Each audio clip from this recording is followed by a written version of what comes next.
तो हम लोग शुरू करते हैं पातंजल योग दर्शन की कक्षा। पातंजल योग दर्शन आप लोग चूंकि सब लोग पहले से पढ़े हुए हैं, तो साथ साथ हम लोग मिलकर इस क्लास को आगे बढ़ाएंगे। तो पातंजल योग दर्शन के लेखक कौन है? महर्षि पतंजलि जी। महर्षि पतंजलि। लेकिन महर्षि पतंजलि जी के बारे में बहुत कम जानकारी है कि ये कब हुए, कहाँ हुए। तो इनके बारे में कई किंवदंतियां हैं, कई कहानियां सामने आती हैं। कई बार कहा जाता है कि ये कश्मीर में पैदा हुए, कई बार बनारस का जिक्र आता है, और अलग अलग कहानी इनके बारे में प्रचलित है महर्षि पतंजलि के बारे में। तो उन कहानियों पर हम बाद में आएंगे, उसकी भी चर्चा करेंगे कि कौन कौन सी कहानी प्रचलित है।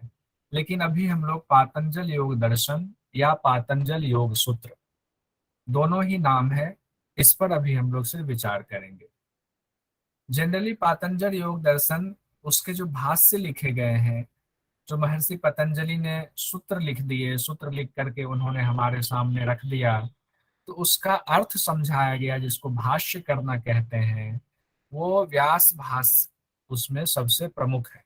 कई भाष्य लिखे गए, लेकिन जो पुराना भाष्य माना जाता है व्यास भाष्य माना जाता है। तो हम लोग व्यास भाष्य के हिसाब से ही आगे बढ़ते हैं। अब सवाल ये आता है कि पातंजल योग दर्शन, जो योग के बारे में पातंजल योग सूत्र में लिखी गई चीजें हैं, वो महर्षि पतंजलि ने कहाँ से लिखी, कहाँ से ली हुई है? तो महर्षि पतंजलि ने जो योग बिखरा हुआ था, यानी कि हमारे चार वेदों में और उनसे जुड़े हुए उपनिषदों में योग की चर्चा है जगह जगह। जो योग की चर्चा जगह जगह है, उन जगह जगह से योग को निकाल करके महर्षि पतंजलि ने उसको सूत्रबद्ध करते हुए एक पुस्तक में संकलित किया। कोई कंफ्यूजन नहीं होना चाहिए, शुरुआत से बता रहा हूं एक एक चीज। यानी वेद शास्त्र उपनिषदों से निकाल करके पातंजल योग सूत्र लिखा गया है, योग के बारे में जहां जो भी जानकारी थी। इसमें इसीलिए सिर्फ निचोड़ बताया, यानी एक सूत्र बताया गया है, उस सूत्र से आप पूरा शास्त्र एक एक सूत्र से पढ़ सकते हैं, लिख सकते हैं, भाष्य कर सकते हैं। इतना गूढ़ होता है, सूत्र का अर्थ ही यही होता है। इसीलिए पातंजल योग दर्शन में जो लिखा गया उसको सूत्र कहा जाता है, उसको श्लोक नहीं कहा जाता है। ये ध्यान रखेंगे, कभी भी इसे श्लोक नहीं कहेंगे, हमेशा इसको सूत्र ही कहेंगे। जैसे आप मैथमेटिक्स पढ़ते हैं और उसमें सूत्र होता है, तो वो सूत्र पातंजल योग दर्शन में है, क्योंकि चार वेद, इतने उपनिषद, उनमें से निकाल करके निचोड़ आपके सामने रखा गया है। आगे बढ़ते हैं। पातंजल योग दर्शन यानी पातंजल योग सूत्र में कुल चार पाद हैं, यानी चार भाग में बांटा गया है। इसमें जो अध्याय है उसको पाद कहा गया है। तो चार पाद में बांटा गया है। पहला पाद है समाधि पाद, दूसरा पाद है साधन पाद। मन ही मन आप लोग भी इसको बोलेंगे, हम लोग सिर्फ ये पढ़ नहीं रहे हैं, अब एग्जाम की दृष्टि से आपकी तैयारी शुरू हो गई है, आप उसी दृष्टि से इसको लेकर के पढ़ाई करें। दूसरा पाद है साधन पाद, तीसरा पाद है विभूति पाद, और चौथा पाद है कैवल्य पाद। तो देखिए, शुरुआत ही किया जा रहा है यहाँ समाधि पाद से। तो योग का लक्ष्य क्या है? समाधि तक पहुंचना। तो महर्षि पतंजलि ने पहले समाधि को ही समझाया है कि समाधि क्या है, इसलिए समाधि पाद को पहले लिखा है। उसके बाद समाधि के लिए जो जरूरत की चीजें, जो साधन होंगी, समाधि के लिए क्या साधन होगा, उस साधन को दूसरे नंबर पर रखता है। उस साधन को करने के लिए, समाधि तक बढ़ने के लिए जो आप साधन करेंगे, तो रास्ते में कौन कौन से पड़ाव आएंगे, उस पड़ाव को विभूति पाद में रखा गया है, यानी आपको क्या फल मिलेगा, उसको विभूति पाद में रखा गया है। और सबसे लास्ट में कैवल्य पाद में रखा गया है कि आपको कैवल्य की प्राप्ति कैसे होगी, आप कैसे आत्म स्वरूप में आ जाएंगे, और आने के बाद कैसे उस पर ब्रह्म से आप लीन हो जाएंगे, वो कैवल्य पाद में रखा गया है। अब आगे हम लोग बढ़ते हैं। नेट जीआरएफ में जो क्वेश्चन एक आया हुआ है, उस क्वेश्चन को पहले देख लीजिए। क्वेश्चन ये आया हुआ है कि योग सूत्र के अध्यायों को सही क्रम में चुने। इसीलिए इसको हमने रखा हुआ है। अब उसमें इन्होंने ऑप्शन इस तरह से दिया हुआ था, साधन पाद, कैवल्य पाद, समाधि पाद और विभूति पाद। तो आप बताइए इसका आंसर क्या होगा। आप समाधि पाद, साधन पाद, विभूति पाद, कैवल्य पाद। बहुत अच्छा ब्रह्मा जी। स्वाति जी बताइए। जी सर, समाधि पाद, साधन पाद, विभूति पाद और कैवल्य पाद। कैवल्य, ये मैं जानता हूँ आपके स्क्रीन पर है, आपको याद भी होगा, लेकिन फिर भी कई बार एग्जाम में हम भूल जाते हैं, इसीलिए 2 बार 3 बार रिपीट हम करते हैं। तो आंसर में हम लिख लेते हैं समाधि पाद, साधन पाद, विभूति पाद और कैवल्य पाद। जितना बोले उतना अच्छा है। देखिए कितना सिंपल सा क्वेश्चन आया हुआ है कि 4 पाद है, उसको लेकर के नेट जेआरएफ में क्वेश्चन आ गया आपका कि योग सूत्र के अध्यायों को सही क्रम में चुने। ये क्वेश्चन आया हुआ मैंने यहाँ आपके सामने रखा है। उसके बाद हम लोग आगे बढ़ते हैं और पातंजल योग दर्शन के चारों पादों को मिलाकर के 195 सूत्र है। इसे सूत्र ही बोलते हैं, मंत्र या श्लोक नहीं बोलते हैं। फिर से मैं इसको रिपीट कर रहा हूँ। तो 195 सूत्र होते हैं। हालांकि कई पुस्तकों में कई जगहों पर 1-2 सूत्र का ऊपर नीचे है, लेकिन जो सर्वमान्य है 195 सूत्र ही सर्वमान्य है। तो हम लोग इसी हिसाब से आगे बढ़ेंगे। जो चारों पाद हैं, समाधि पाद, साधन पाद, विभूति पाद और कैवल्य पाद, उसमें कौन कितने कितने सूत्र हैं वो देख लीजिए। समाधि पाद में आपके 51 सूत्र हैं, साधन पाद में 55 सूत्र हैं, विभूति पाद में भी 55 है और कैवल्य पाद में सबसे कम 34 सूत्र हैं। तो हम लोग इसको ऐसे ही सीक्वेंस में याद करने के लिए 51, 54, 54, 34 कर सकते हैं।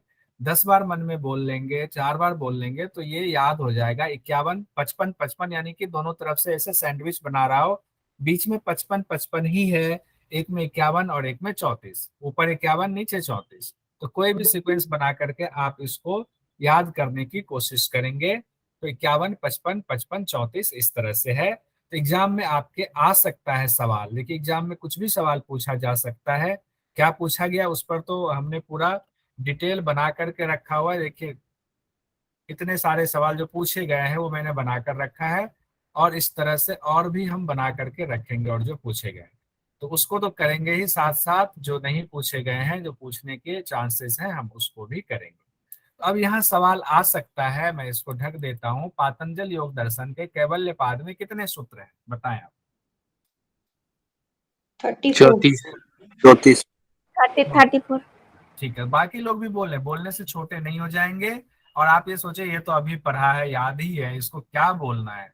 तो ऐसा नहीं है, बोलने का कुछ रीजन है, साइंटिफिक रीजन है। जब आप मुंह से बोलेंगे और अभी आपको लगता है याद है, 4 दिन बाद पूछूंगा तो ये आप भूल जाएंगे। इसलिए अभी बोले तो उसका फायदा होगा। उसके बाद है पातंजल योग दर्शन के समाधि पाद में कितने सूत्र हैं। 51। 51, बहुत सुंदर, ये हो गया 51। और जो बाकी 2 बचे वो हो गए कौन से, साधन पाद और विभूति पाद। उसमें कितने कितने हैं, 55 55 55 55। देखिए इतने इंटरेस्टिंग वे में हम लोग पढ़ेंगे तो ये कभी भूलेंगे नहीं। और एग्जाम में क्या पूछ दिया जाएगा कहना मुश्किल है। अब हम लोग एक बार ओवरव्यू लेते हैं, समाधि पाद, साधन पाद, विभूति पाद और कैवल्य पाद में क्या क्या है। इससे भी कई बार सवाल पूछ दिया जाता है। पहला हमारा है समाधि पाद, जिसमें कि योग की परिभाषा बताई गई है। और योग की परिभाषा में कहा गया योगश चित्तवृत्ति निरोध है। उससे संबंधित कई सवाल आते रहे हैं, क्योंकि वो वही निचोड़ है, क्योंकि वही हमारा लक्ष्य है, योगश चित्तवृत्ति निरोध है। तो खैर उससे आगे बढ़ते हैं। उसके बाद इसमें चित्त की, जो चित्त की चर्चा है, चित्त की वृत्तियों का निरोध ही योग है। वो चित्त की कितनी वृत्तियां हैं वो बताया गया है प्रथम पाद में कि 5 वृत्तियां हैं। 5 वृत्तियों में बताया गया प्रमाण, विपर्य, विकल्प, निद्रा और स्मृति। ये 5 वृत्तियां हैं। कई बार ये पूछ दिया जाता है सिक्वेंस में दे करके, या आप दिया जाएगा इनमें से पतंजलि के अनुसार चित्त की वृत्तियां हैं, 2 इसमें से 5 में से नाम दे दिया जाएगा और 2 अलग कुछ दे दिया जाएगा। तो वो हमें याद रखना पड़ेगा, मन ही मन याद कर लीजिएगा। प्रमाण, विपर्य, विकल्प, निद्रा, स्मृति सूत्र इसीलिए याद कराया जाता है। अब हर वृत्ति के 2-2 भेद होते हैं, यानी 5 वृत्ति जो है, प्रमाण के भी 2 भेद हैं, क्लिष्ट और अक्लिष्ट। विपर्य के भी दो भेद हैं, क्लिष्ट अक्लिष्ट। इस तरह विकल्प निद्रा और स्मृति के दो दो भेद हैं, वो है क्लिष्ट और अक्लिष्ट। ये प्रथम पाद में यानी कि समाधि पाद में इसकी चर्चा है। उसके बाद है वृत्ति। जब बता दिया तो वृत्ति निरोध के उपाय बताए गए हैं, और वृत्ति निरोध के शुरुआती उपाय में बताए गए हैं अभ्यास और वैराग्य। अभ्यास वैराग्याभ्याम तन्निरोध ये कहा गया है। तो अभ्यास क्या है, वैराग्य क्या है, इसकी चर्चा भी हम लोग प्रथम पाद में पढ़ेंगे। उसमें वैराग्य के बारे में अपर और पर वैराग्य बताया गया है। इससे संबंधित भी कई बार सवाल आ जाता है। प्रथम पाद यानी समाधि पाद में ही संप्रज्ञात समाधि की भी चर्चा है। वितर्क विचार आनंद और अस्मिता, इससे संबंधित सवाल आया हुआ है कि शुरुआत कौन है, वितर्क है कि विचार है कि आनंद है कि अस्मिता है। ये सीक्वेंस में लगाएं, सीक्वेंस से संबंधित बहुत सवाल पूछे जाते हैं, ये ध्यान रखिएगा। उसके बाद भव प्रत्यय विधेय प्रकृति लय योगी के लक्षण की चर्चा प्रथम पाद यानी समाधि पाद में ही है।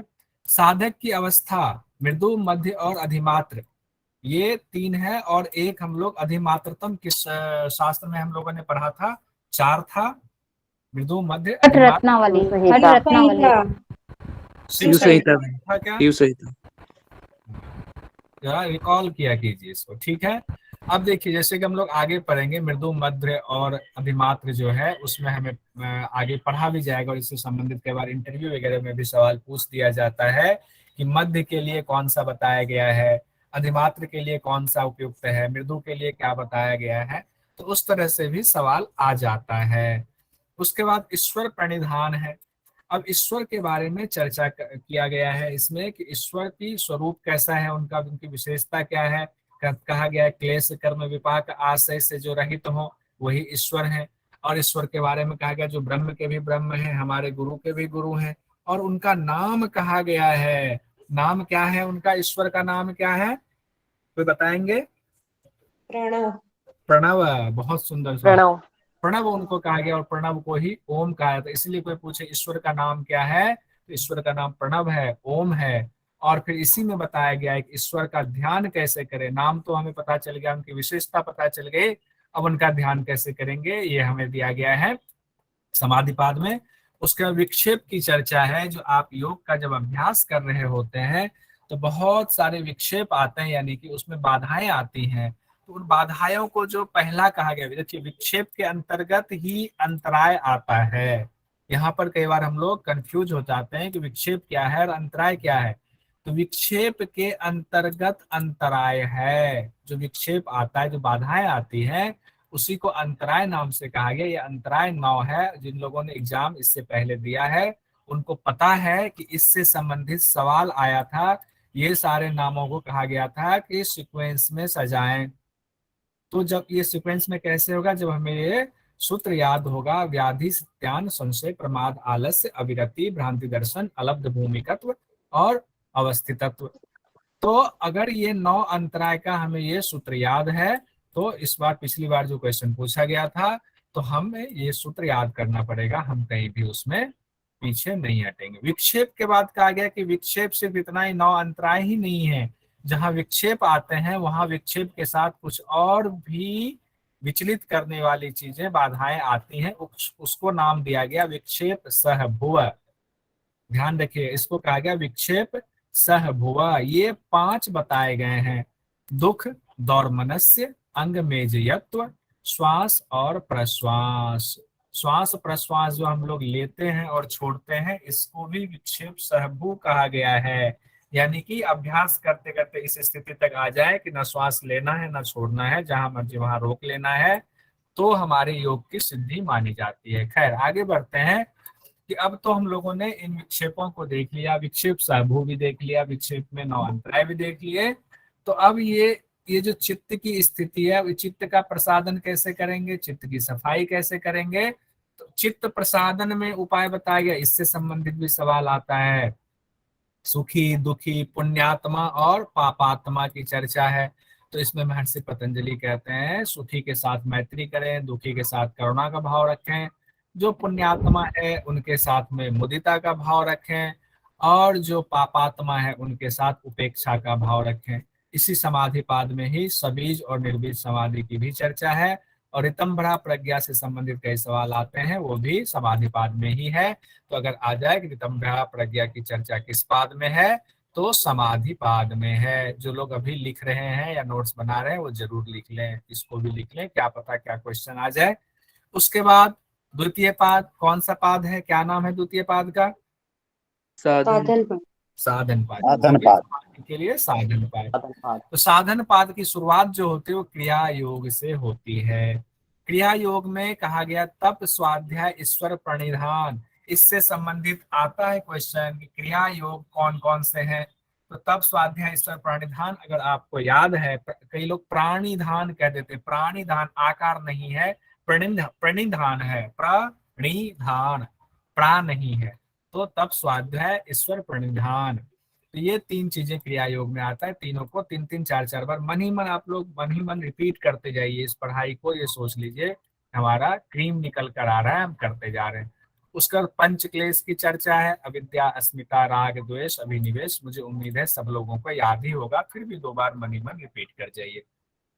आगे जब पंच क्लेश बता दिया गया है साधन पाद में, तो उसके क्लेशों के नाश के उपाय भी अलग अलग उपाय बताए गए हैं, वो उपाय भी हम लोग पढ़ेंगे। उसके बाद तीन प्रकार के दुख की चर्चा की गई है, वो दुख है परिणाम दुख, ताप दुख और संस्कार दुख। तो अगर आ जाए एग्जाम में कि महर्षि पतंजलि के अनुसार कितने प्रकार के दुख की चर्चा है, तो तीन प्रकार के दुख की चर्चा है, परिणाम दुख, ताप दुख और संस्कार दुख। ये हम बाद में भी क्वेश्चन लिखेंगे भी, तत्काल के लिए अगर आप चाहें तो नोट भी कर सकते हैं। दृश्य और दृष्टा की चर्चा भी इसी पाद में है, द्वितीय पाद में, यानी कि साधन पाद में। और विवेक ख्याति, विवेक ख्याति के बारे में भी क्या होता है विवेक ख्याति, ये भी हम लोग देखेंगे। अविद्या की वजह से प्रकृति और पुरुष, यानी कि हमारे अंदर जो दृष्टा है उसका और इस प्रकृति का संयोग हुआ है, उसी वजह से हम लोग अभी ये पढ़ रहे हैं। हमें जो हमारे अंदर वृत्तियां भागती हैं वो इन्हीं की वजह से है, अविद्या की वजह से। विवेक ज्ञान की प्राप्ति के लिए बताया गया है अष्टांग योग। अब आपके अंदर सवाल आ सकता है अष्टांग योग की चर्चा कहाँ है। तो अष्टांग योग को दो पार्ट में बांटा गया है, बहिरंग और अंतरंग। बहिरंग में 5 लिया गया है, यम नियम आसन प्राणायाम प्रत्याहार, वो द्वितीय पाद में, यानी जो अभी हम लोग साधन पाद पढ़ रहे हैं उसमें है। और बाकी के जो 3 है, धारणा, ध्यान और समाधि, वो तृतीय पाद में दिया गया है, यानी विभूति पाद में उसकी चर्चा की गई है। बहिरंग अगर साधन कह दे कि इसमें बहिरंग साधन कौन सा है, तो यम नियम आसन प्राणायाम प्रत्याहार, इसको बहिरंग साधन कहा जाता है। ध्यान रखिएगा, इससे संबंधित सवाल आता है, नोट्स कहीं बना रहे हैं तो पेन डाउन कर लीजिएगा, नहीं तो इसमें तो नोट्स आपको मिलेगा। अब तृतीय पाद हमारा है विभूति पाद। विभूति पाद में कहा गया है अंतरंग, उसको कहा गया जो बाकी 3 है आपको बच गया। जो अष्टांग योग में 5 हमने द्वितीय पाद में लिया, तृतीय पाद यानी कि विभूति पाद में हम ले रहे हैं धारणा, ध्यान और समाधि। तो धारणा, ध्यान और समाधि को अंतरंग कहा गया है। लेकिन एक बात ध्यान रखिएगा, यहाँ कंफ्यूजन होती है, भीषण कंफ्यूजन होती है कि धारणा, ध्यान, समाधि को बहिरंग भी कहा गया है। लेकिन बहिरंग किसके लिए कहा गया है? जब निर्बीज समाधि की चर्चा होती है तब ये धारणा, ध्यान, समाधि बहिरंग हो जाते हैं। अब ये उसी तरह से है जैसे कि हमारे पिता हैं, मैं हूं और मेरा बेटा है। तो मैं अपने पिता के सामने बेटा हूं, लेकिन अपने बेटे के सामने पिता हूं। तो जब मेरे पिता सामने होंगे तो मैं उनके लिए बेटा हूं, लेकिन अपने बेटे के लिए मैं पिता हूं। उसी तरीके से ये धारणा, ध्यान, समाधि जो है, जब इनके ऊपर वो 5 हैं, यम नियम आसन प्राणायाम प्रत्याहार, तब तो ये अंतरंग है। लेकिन जब इसकी स्थिति निर्बीज की हो जाती है तब ये निर्बीज समाधि के लिए धारणा, ध्यान, समाधि बहिरंग साधन कहलाते हैं। ये पातंजल योग सूत्र में साफ साफ लिखा हुआ है, ध्यान रखिएगा। अब आता है इसमें धारणा, ध्यान, समाधि को संयम कहते हैं। ये भी पेन डाउन कर लीजिएगा, भले ही आपको ये नोट्स मिलेगा लेकिन पेन डाउन करने से आपको ज्यादा याद रहेगा, फिर आप भूलेंगे नहीं। तो संयम किसे कहा जाता है? धारणा, ध्यान और समाधि को कहा जाता है। पीछे से शोरगुल तो नहीं हो रहा है बहुत ज्यादा? नहीं सर। ठीक है, बहुत सुंदर। पीछे गाना वाना बज रहा है लेकिन ठीक है, बोला। कहते हैं जब निर्विष समाधि की चर्चा होती है, धारणा, ध्यान, समाधि बहिरंग साधन हो जाते हैं। लेकिन बहिरंग किन के लिए? निर्विज के लिए होते हैं। अब आगे इसी में संयम जो है, धारणा ध्यान समाधि को संयम कहा गया है। तीनों को मिला करके जब उसकी चर्चा होती है, जब हम संयम करते हैं तो उससे हमें कई फल मिलते हैं। क्या क्या फल मिलते हैं, तो उसमें एग्जाम्पल एक दो मैं बस आपको दिखा रहा हूँ। जैसे चंद्रमा पर संयम से तारा व्यूह का ज्ञान हो जाता है, ध्रुव तारा पर संयम से ताराओं की गति का ज्ञान हो जाता है। कहते हैं कंठकूट पे संयम करते हैं तो भूख प्यास की निवृत्ति हो जाती है। तो एग्जाम में सवाल आ जाता है कि ध्रुव तारा पर संयम करने से क्या होता है। तो ध्रुव तारा पर आपको ऑप्शन दे दिया जाएगा, तारा व्यूह का ज्ञान हो जाता है, ताराओं की गति का ज्ञान हो जाता है। तो तारा तारा देख के आप कंफ्यूज नहीं होंगे, ध्रुव तारा से ताराओं की गति का ज्ञान हो जाता है। इसी पाद में दूसरे शरीर में यानी परकाया प्रवेश की चर्चा है, उसको इसी पाद में पर शरीर प्रवेश शब्द से इस्तेमाल किया गया परकाया प्रवेश को, कि कैसे होता है, कौन सी सिद्धि से होता है। इसी में काय संपत्ति से संबंधित कई सवाल आते हैं और पहले पूछे गए हैं कि काय संपत्ति क्या है। तो उसमें रूप लावण्य बल और वज्र के समान जो हो जाता है, मन बुद्धि को कर लेना, उसी को काय संपत्ति कहा गया है। अब जो अंतिम हमारा है पाद, चतुर्थ पाद है कैवल्य पाद, जिसमें कि 34 हमारे सूत्र हैं। उसकी शुरुआत हो रही है 5 सिद्धियों से। वो 5 सिद्धियों से संबंधित सवाल आता है, आया हुआ है, पूछा भी गया है।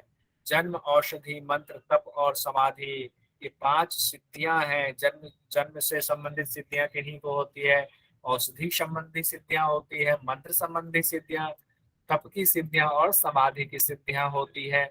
उसके बाद इसी में धर्म मेघ समाधि, कई लोग इसको धर्म मेध बोल देते हैं, तो धर्म मेध नहीं है, ये धर्म मेघ समाधि है। धर्म मेघ समाधि क्या होता है, थोड़ा सा इसको बता देता हूँ क्योंकि बड़ा इंपॉर्टेंट है। कहते हैं जब आप साधन करते करते विवेक ज्ञान तक चले जाते हैं, जब आपको विवेक ज्ञान हो जाता है, और कहते हैं जब विवेक ज्ञान होने के बाद आप इतनी शुद्ध बुद्धि आपकी रहती है कि वो विवेक ज्ञान से भी आपका वैराग्य हो जाता है। कहता है क्या करना अब हमें विवेक का, क्या करना इनका, हम तो शुद्ध चैतन्य स्वरूप हैं। जब उस विवेक ज्ञान से भी वैराग्य हो जाता है तो धर्म मेघ समाधि कहलाती है। और ये धर्म मेघ समाधि कैवल्य से ठीक पहले की स्थिति होती है, ध्यान रखिएगा। और उसके बाद हमें कैवल्य की प्राप्ति होती है। अब हम लोग प्रथम अध्याय की तरफ आगे बढ़ते हैं। ये हम लोगों ने ओवरव्यू देख लिया, एक बार परिचय देख लिया चारों पादों का पातंजल योग सूत्र में, और कई सवाल इससे निकल करके सामने आ सकते हैं। अब हमारा जो प्रथम पाद है समाधि पाद का एक एक सूत्र हम लोग देखते हैं, क्या सवाल निकल सकता है वो देखते हैं। कहा गया है कि पहला है हमारा अथ योगानुशासनम। तो इससे सवाल आपका आ सकता है कि पातंजल योग दर्शन या पातंजल योग सूत्र का पहला सूत्र क्या है, तो अथ योगानुशासनम, ये ध्यान रखेंगे। थोड़ा सा इसकी चर्चा कर लेते हैं।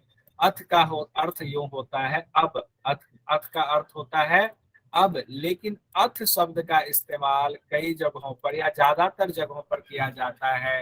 अर्थ शुभ, जब किसी चीज की शुरुआत करते हैं तो अर्थ को जरूर वहां रखा जाता है, इसीलिए अर्थ को शुभ माना जाता है। तो सिर्फ इसका अर्थ अब से नहीं है, चूंकि पातंजल योग सूत्र की शुरुआत की जा रही है, इसीलिए अर्थ शब्द को वहां रखा गया है।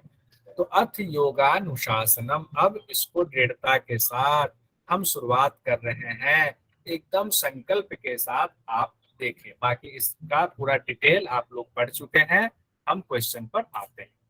क्वेश्चन यहाँ पहला हम लोगों ने जो कहा कि आपसे सवाल पूछा जा सकता है, पातंजल योग दर्शन का पहला सूत्र क्या है, तो अर्थ योगानुशासनम, ये है। उसके बाद इसी को पलट करके सवाल पूछा जा सकता है या ऐसे पूछा जा सकता है, अथ योगानुशासनम किस पाद का सूत्र है, तो ये समाधि पाद का सूत्र है। दोनों में इस तरह से भी सवाल दोनों तरह से पूछा जा सकता है। अब आते हैं इसके बाद महर्षि पतंजलि योग की परिभाषा बता रहे हैं दूसरे ही सूत्र में। कहते हैं योगश्चित्त वृत्ति निरोध है, चित्त की वृत्तियों का निरोध ही योग है। अब इससे क्या सवाल निकलता है वो हम लोग देखते हैं कि चित्त की वृत्तियों का निरोध ही योग है।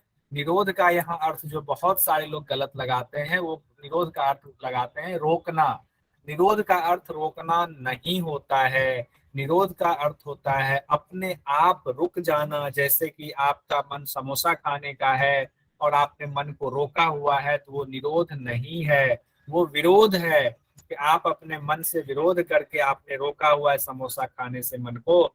लेकिन जब ऐसी स्थिति हो जाए, समोसा को देखते ही ना आपके अंदर राग उत्पन्न हो रहा है, ना वैराग्य उत्पन्न हो रहा है, ना द्वेष उत्पन्न, ना आपको खाने की इच्छा है, ना मतलब कुछ है ही नहीं हमारे लिए, वो तो मिट्टी ढेला के समान है।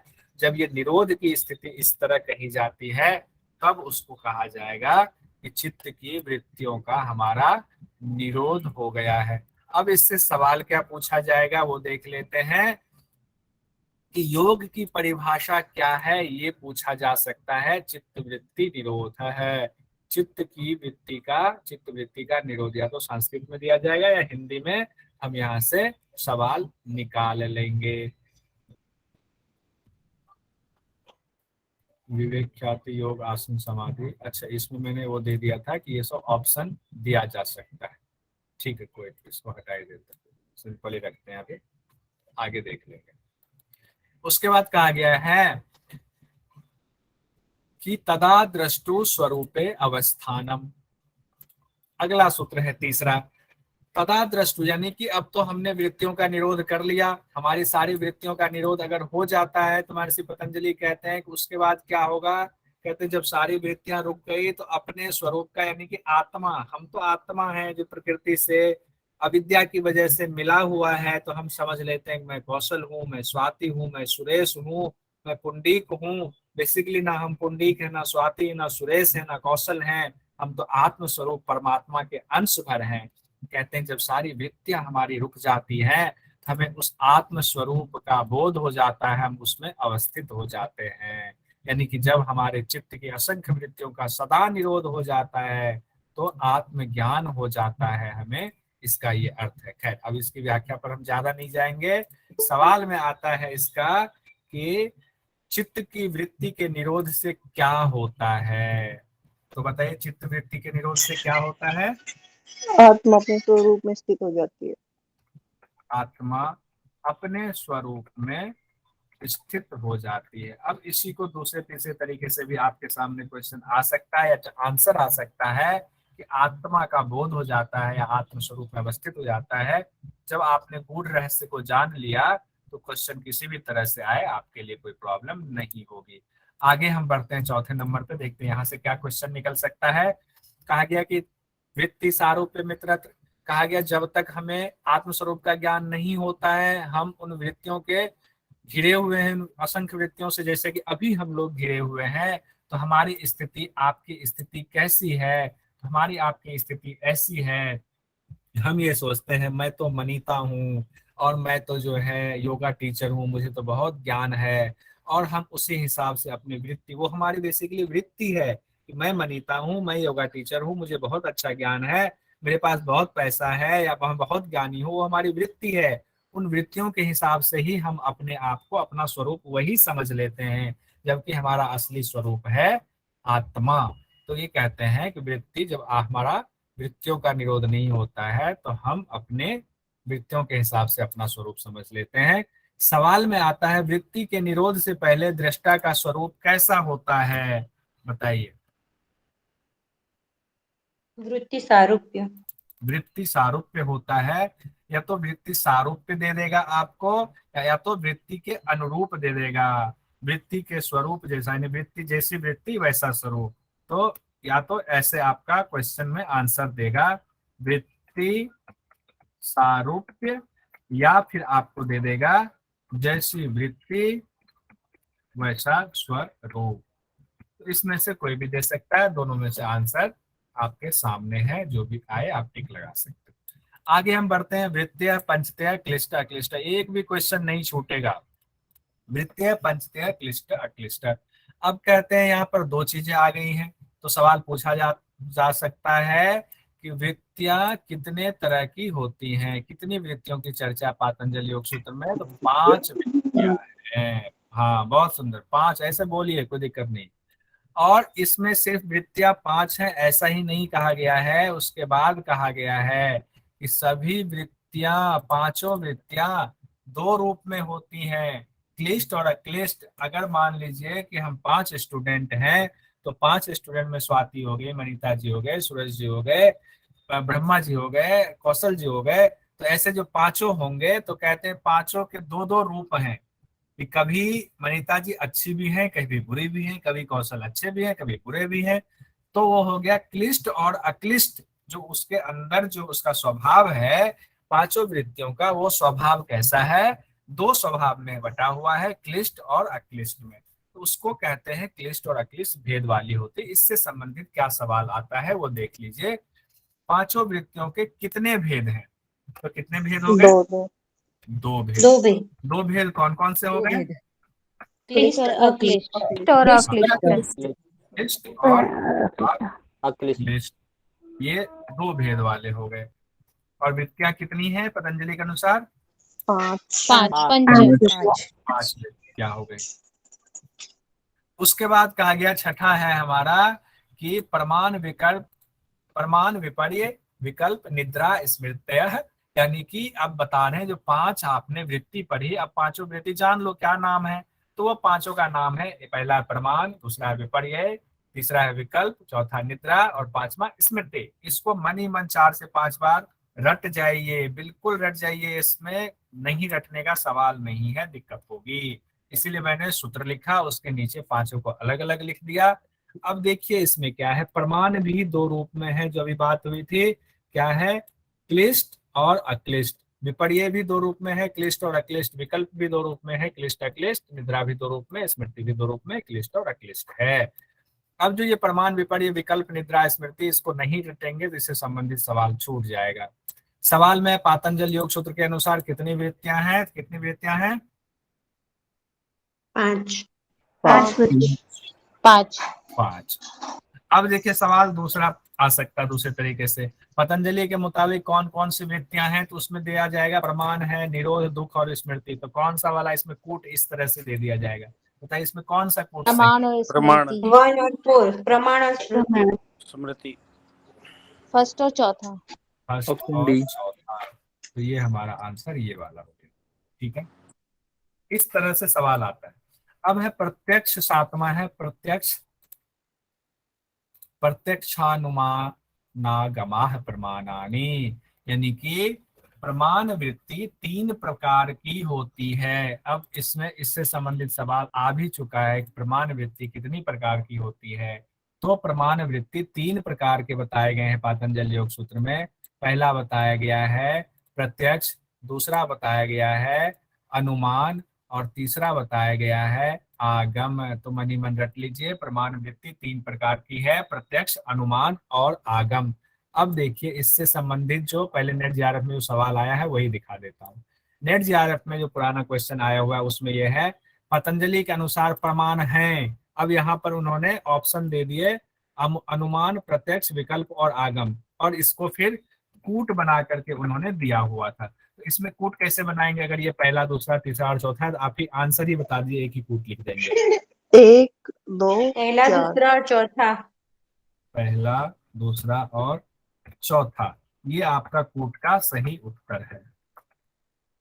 तो अब उतना क्वेश्चन मैंने पूरा नहीं लिखा, लेकिन ये पूछा हुआ क्वेश्चन आपका है, तो देखिए कितना आसान क्वेश्चन पूछता है। तो उसके लिए हमारी तैयारी क्या होनी चाहिए? जो नेताजी ने पूरा याद करवाया हुआ आपको वो सब याद रखें। उसके बाद सवाल इसमें और भी आ सकते हैं। पतंजलि के अनुसार प्रमाण कितने हैं? तो कितने प्रमाण हैं? 3।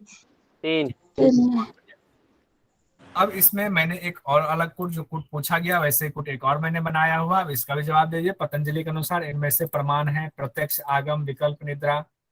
कुट 1 2 2 3 3 4 2 4 जल्दी बताइए। First and second.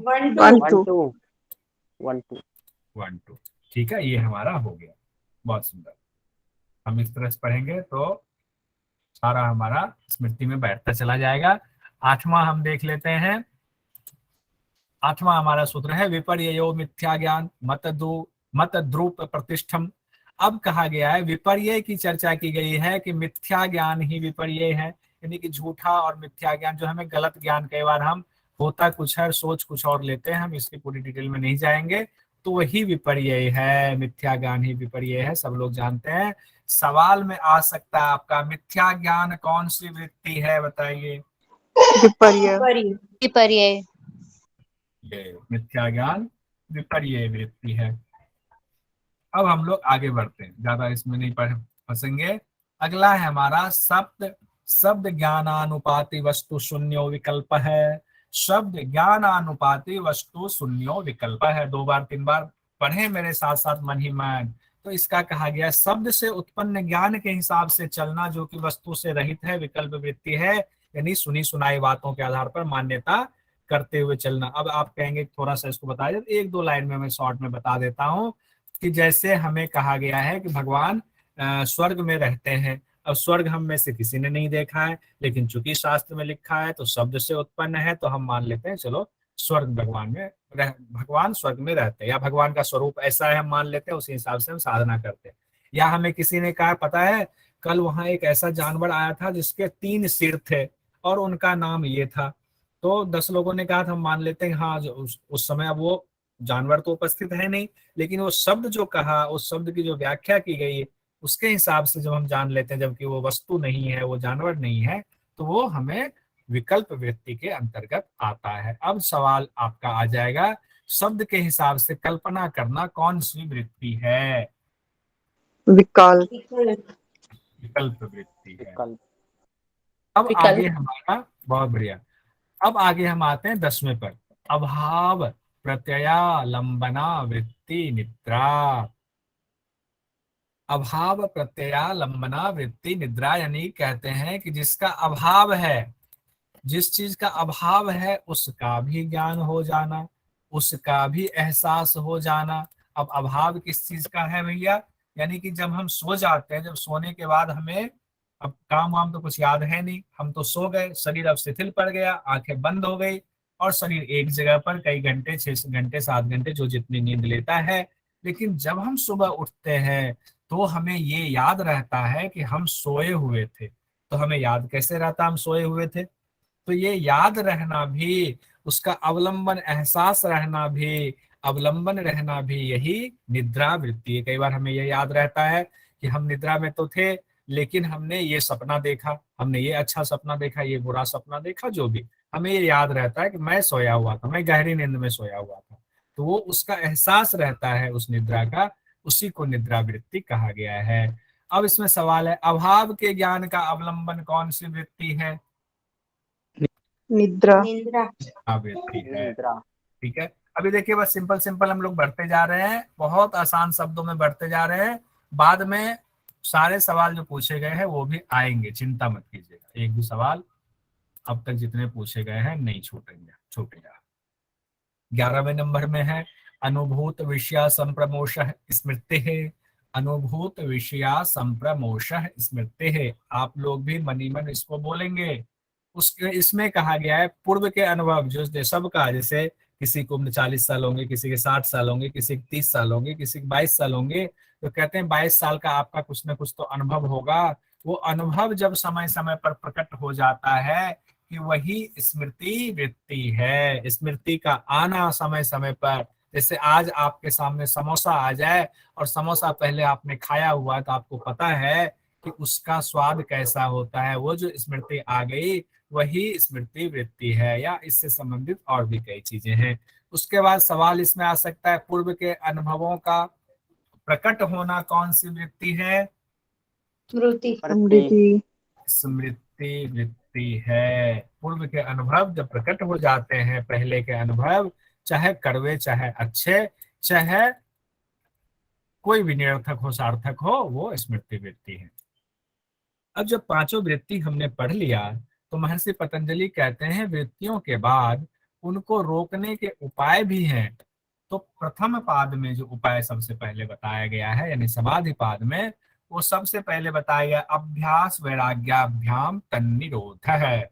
अभ्यास वैराग्याभ्याम तन्निरोध है, यानी कि अभ्यास और वैराग्य, इसके द्वारा हम उसका निरोध करेंगे। यानी कि चित्त की वृत्तियों का निरोध कैसे करेंगे, उस समाधि की अवस्था तक पहुंचेंगे तो अभ्यास और वैराग्य के द्वारा हम निरोध करेंगे। तो आपको सवाल आ सकता है इस तरह से, सिर्फ तन निरोध है दे देगा और शुरुआत में ब्लैंक दे दिया आपको और कहा खाली स्थान को भरे, तो क्या होगा यहाँ पर बताइए? अभ्यास वैराग्यम। अभ्यास वैराग्यम। वैराग्यम। सही सही अभी तक एक भी नहीं आया शुद्ध उच्चारण के साथ। अभ्यास वैराग्याभ्याम। हाँ तो वैराग्याभ्याम। वैराग्याभ्याम। अभ्यास वैराग्याभ्याम, वैराग्याभ्याम, यस। ध्यान, हाँ, अभ्यास वैराग्याभ्याम। देखिए बिंदी है, भ्याम, वहां ऊपर बिंदी है, ध्यान नहीं है। अभ्यास वैराग्याभ्याम नहीं, अभ्यास वैराग्याभ्याम तन्निरोध है। उसके बाद हम आगे बढ़ते हैं, यहीं तक हम आज रखेंगे इसको, अभ्यास वैराग्याभ्याम तन्निरोध तक। यहाँ तक भी जितना क्या है उतना मैं इसलिए रख रहा हूँ कि आज तो थोड़ा सा परिचय भी था, तो इसलिए 12 सूत्र तक ही हम बढ़े। कल हम ज्यादा बढ़ेंगे, एक दिन में 25-25 का हम कोशिश करेंगे, 25-30 तक हम आगे खींचे और उसमें से सवाल निकालें, फिर जो सवाल पूछे गए पुराने उसको लेंगे। तो कल सब लोग इतना तैयारी करके आएंगे और आगे का भी 20 से 25 सूत्र कम से कम पढ़ के आएंगे, जानकारी लेकर आएंगे, ताकि हम क्वेश्चन उससे निकाल पाए। बहुत सुंदर। अच्छा बताइए, इसमें और कोई संशोधन करना, पढ़ाने के तरीका ठीक है एग्जाम के हिसाब से, या इसमें और कोई संशोधन करना है? बहुत अच्छा है सर। सर सही है ये? बहुत अच्छा है सर, बहुत अच्छा है सर, बहुत अच्छा सब है कवर हो सर, जाएगा। पूरा कवर हो जाएगा सर। ठीक। सुरेश सर बस शांति पाठ करा दीजिए, कि उस समय नहीं लेंगे ज्यादा लोगों का।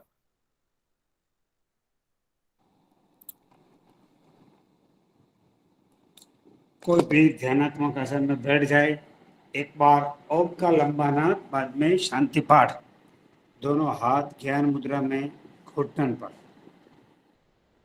इनहेल, रिलैक्स, दोनों हाथ नमस्कार मुद्रा में।